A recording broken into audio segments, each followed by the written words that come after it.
Mari bangkit di dalam Tuhan menuju peradaban bangsa Papua. Tanggal 25 Oktober adalah Hari Peradaban Papua. Yang meletakkan fondasi peradaban Papua adalah para misionaris dan pemerintah Belanda yang pernah bekerja di tanah Papua. Secara nyata, Pendeta I. Samuel Kejne meletakkan batu peradaban Papua pada 25 Oktober 1925 di Otomeri, Washiork, Wondama. Ketika meletakkan batu peradaban itu, Pendeta Kejne menubuatkan, "Di atas batu ini saya meletakkan peradaban orang Papua. Sekalipun orang yang berkepandaian tinggi, akal budi dan marifat, tetapi tidak dapat membangun negeri ini. Bangsa ini akan bangkit untuk membangun dirinya sendiri." Nubuatan Pendeta Kejne ini adalah visi Tuhan untuk masa depan Papua. Nubuatannya sedang terbukti bahwa, pertama, walaupun Belanda menduduki tanah Papua, tetapi pada tanggal 1 Oktober 1962, Belanda angkat kaki dari tanah Papua karena negara Indonesia di bawah bayang-bayang Amerika Serikat menganeksasi tanah dan bangsa Papua melalui Traktat Perjanjian New York, 15 Agustus 1962. Kedua, bangsa Jepang pernah menduduki tanah Papua dari tahun 1942 ketika Perang Dunia Kedua pecah. Tetapi Jepang angkat kaki dari tanah Papua diusir oleh sekutu, Belanda, Amerika Serikat, Australia dan Inggris pada bulan April 1944. Ketiga, melalui Badan PBB, UNTEA, bangsa Papua diserahkan kepada Indonesia pada 1 Mei 1963.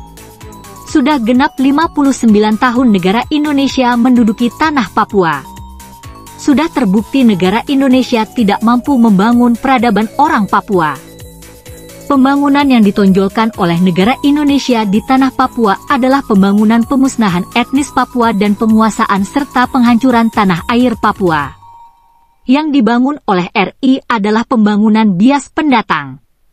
Dalam era Otsus dari tahun 2001 hingga 2022 tidak ada perubahan signifikan untuk membangun peradaban orang Papua. Negara Indonesia sudah gagal total memberdayakan orang asli Papua.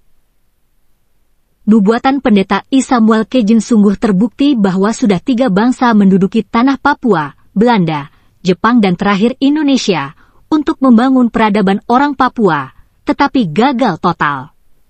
Pada waktunya negara Indonesia juga akan segera angkat kaki dari tanah Papua atas pertolongan Tuhan. Untuk mewujudkan nubuatan PDT Kejne kembali kepada bangsa Papua, apakah kita terus tunduk ditindas, ataukah bangkit di dalam Tuhan menuju Papua baru untuk membangun peradaban bangsa Papua? Nubuatan PDT Kejne adalah roh yang memberi semangat dan harapan kepada bangsa Papua untuk meraih nubuatannya. Bangsa Papua harus merubah pola pandang yang selama ini mengharapkan sesuatu dari dunia barat. Orang Papua harus merubah karakter budak. Harus ada langkah-langkah konkret untuk mewujudkan revolusi mental, revolusi karakter, dan revolusi iman. Selama ini banyak orang Papua bermental budak. Tunduk kepada bosnya, tunduk kepada majikannya negara Indonesia. Tidak berkarakter, sehingga gampang diadu domba, gampang dikendalikan, gampang terhipnotis, gampang dibeli, gampang dimainkan, gampang ditipu, gampang ikut arus, dan gampangan yang lain. Kita bangsa Papua bukan bangsa gampangan yang mudah diombang-ambingkan oleh arus kelicikan dan kemunafikan negara Indonesia dan para sekutunya. Kita bangsa Papua punya martabat, punya harga diri sama seperti bangsa-bangsa merdeka lain di dunia. Bangsa Papua bukan bangsa budak, demikian kata Pendeta Dr. Sokrates Sofyan Yoman. Kenyataannya memang bahwa kebanyakan orang Papua sudah terbentuk menjadi budak Jakarta. Jakarta mengendalikan para birokrat pemerintahan dan swasta di tanah Papua, sehingga banyak program jahat dari Jakarta berhasil di tanah Papua untuk membumi hanguskan tanah dan bangsa Papua. Adalah tugas kita bersama untuk keluarkan NKRI dari tanah leluhur kita yang memenjara kita selama ini. Kita harus berani ambil sikap, tidak untuk penjajahan, dan ya untuk perubahan total atau revolusi total menuju Papua baru, tanah suci Papua. Pengalaman pahit bersama NKRI harusnya mengantar kita untuk mengambil komitmen tegas untuk berubah menjadi kuat. Berubah menjadi manusia yang berkarakter dan berwibawa menatap masa depan Papua yang indah termeterai abadi dalam rencana Tuhan. Tak ada masa depan Papua di dalam bingkai NKRI. Masa depan Papua termeterai abadi di dalam ketetapan Allah. Karena itu, mari kita sadar akan hal-hal ini. Mental kita yang mengharapkan sesuatu dari orang lain, lebih khusus dari dunia barat, harus dirubah. Arah pandang kita kepada dunia harus dirubah. Mari arahkan pandangan kita kepada diri kita dan kepada Tuhan Pencipta. Dalam diri kita masing-masing ada kekuatan, ada harisma, ada karunia, ada talenta yang Tuhan sudah berikan dengan cuma-cuma. Di dalam hati kita ada kemauan, ada harapan, ada iman, ada cinta kasih, ada firman kebenaran, ada nilai-nilai luhur terukir di dalam hati nurani dan pikiran kita. Dan di sekitar kita ada pula saksi-saksi Allah yang mengawal kita.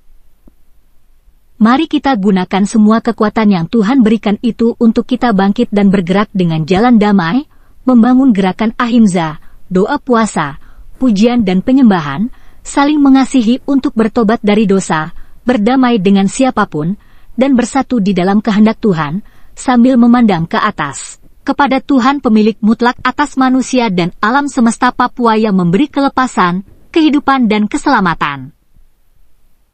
Seperti ada tertulis, Mazmur 121:12, TB, aku melayangkan mataku ke gunung-gunung, dari manakah akan datang pertolonganku?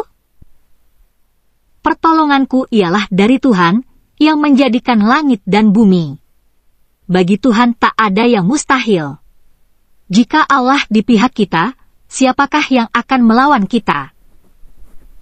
Selamat merayakan Hari Peradaban Bangsa Papua ke-97, Automeri Wasyort Wondama, 25 Oktober 1925, 25 Oktober 2022. Salam Peradaban Bangsa Papua. Oleh Selpius Bobi, Koordinator JDRP 2. Jayapura, Senin, 24 Oktober 2022.